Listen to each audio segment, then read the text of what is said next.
खऱ्या अर्थानं मी हे प्रामुख्यानं बोललेलं आज ही गोष्ट की हे जे सगळं चाललंय हे काव्यात्मक आहे. हा न्याय जो आहे तो काव्यात्मक आहे. 1999ला MCOC ऍक्ट आला.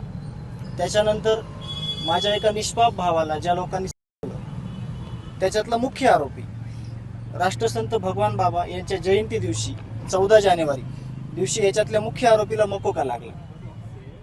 ज्यांनी हे सगळा मकोका लावण्यासाठीचा कायदा आणला, पारित केला, त्याच्यामध्ये जे काही त्याचं योगदान होतं असे लोकनेते गोपीनाथरावजी मुंडे साहेब यांच्या जयंती दिवशी ही सगळी आर्ग्युमेंट होती.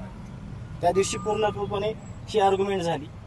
पुढच्या 2 दिवसात परत अजून हे सगळा युक्तिवाद चालला आणि आज महाराष्ट्राच्या न्यायव्यवस्थेवर आम्हाला एवढा मोठा आघात झालेला असताना सुद्धा आम्ही न्यायव्यवस्थेवर, मुख्यमंत्री साहेबांवर, CID SITवर आणि ह्या सगळ्या याच्यामध्ये न्यायाच्या भूमिकेत असणाऱ्या प्रत्येक घटकावर विश्वास ठेवून जे काय आज झालेलं आहे ते खऱ्या अर्थानं की विश्वास ठेवलेला आहे आणि खऱ्या अर्थानं न्याय मिळण्यास या आजच्या दिवसानं सुरुवात झालेली आहे.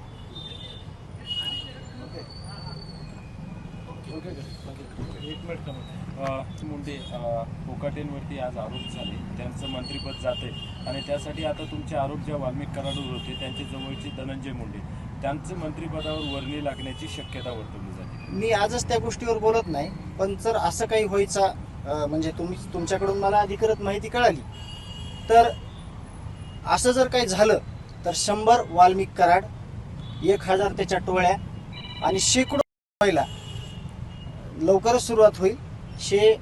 शासनाला करायचं असेल तर त्यांनी त्यांचा विचार जे काही पद्धतीनं करायचा आहे ते करावा. यावर मी अधिकृत माहिती आल्यानंतर सगळे पुरावे माझ्याकडे आहेत की ही टोळी कशी या राजे आश्रयाखाली होती, राजकीय आश्रय कसा घेत होती आणि हे निष्पाप लोकांना कसं होती. आत्ता एवढंच मी अपेक्षित ठेवतो बोलणं. त्यानंतर ज्यावेळेस अधिकृत काही मला बातमी भेटेल त्यावेळेस मी हे सगळं पुराव्यानिशी तुम्हाला देईन. फिल्डिंग लावतात, दिल्लीमध्ये गेलेत आणि अमित शहाना पण भेटतात. 100% दबाव येऊ शकतो असं मी आज पत्र देखील माननीय उच्च न्यायालयामध्ये दिलेलं आहे. जे काही प्रकार घडले आतापर्यंत त्या सगळ्या गोष्टी मी नमूद केलेल्या आहेत आणि काय घडतील याच्यानंतर पण ते पण सगळं मी मेन्शन करून दिलेलं आहे. आणि अधिकृत अशी काही माहिती आली तर मी नक्की 100% पुराव्यानिशी तुमच्या माध्यमातून त्या सगळ्यांना पोच करेन. तुम्ही राज्यव्यापी बैठक घेणार काय? आम्ही त्याबद्दल जे गावकरी आहेत त्या गावकऱ्यांना विचारात घेऊन किंवा गावकरी सगळे ठरवतील त्या अनुषंगाने मी त्याची पण माहिती तुम्हाला लवकरात लवकर देईन. जामीन अर्ज फेटाळल्यानंतर पूर्ण कुटुंबीय भावनिक झाल्याचं दिसून आलं, काय सांगा?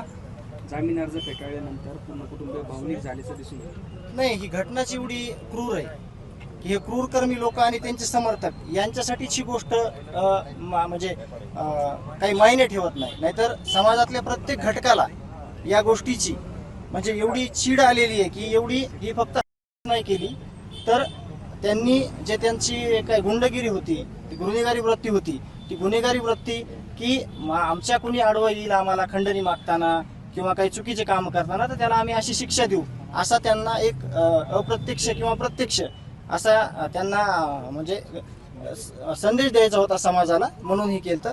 यामध्ये सगळ्या प्रकरणामध्ये की सरकारी जे वकील साहेब आहेत इथले गिराशे साहेब, त्याच्यानंतर फिर्यादीकडून जे वकील आहेत आमचे धनंजय पाटील साहेबांनी विशेष करून काल तब्येत बरी नसताना देखील एकदम चांगल्या पद्धतीनं नितीन गवारी पाटील यांनी हे सगळा युक्तिवाद केला.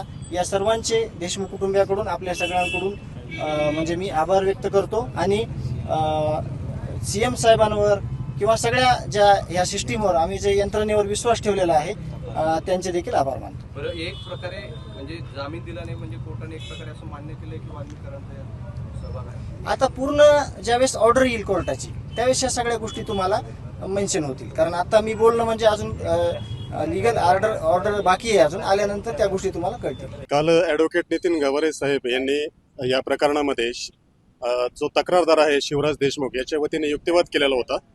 आज न्यायालयामध्ये उर्वरित युक्तिवाद हा जे अर्जदार आहेत त्यांच्या वतीने झालेला आहे आणि त्यानुसार न्यायालयाने माननीय खंडपीठाने सदर युक्तिवादानंतर त्यांचा जो जामीन अर्ज आहे तो ओपन कोर्टामध्ये फेटाळलेला आहे.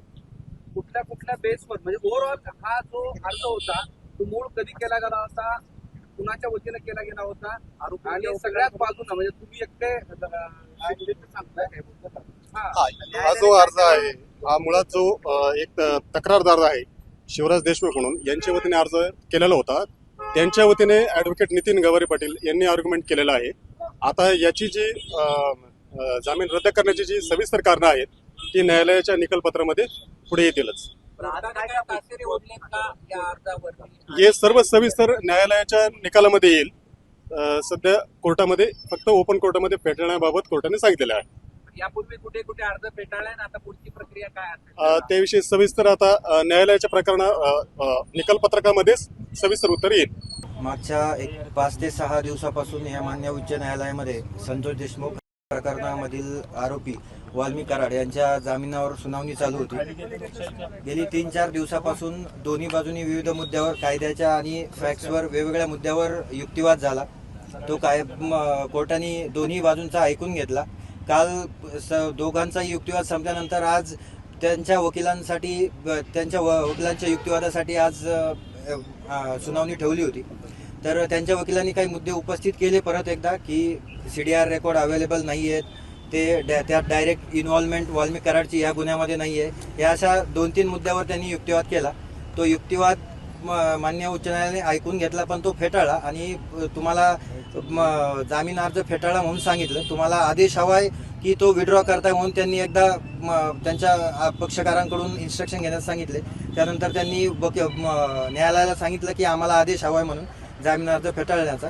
कोर्टाने जामीन अर्ज फेटाळलाय परंतु सविस्तर कारणे ते नंतर आदेश पारित करतील. त्याचे न्यायालयाने काही अजून तरी नाही, कारण रिझन ऑर्डर अजून आलेली नाहीये.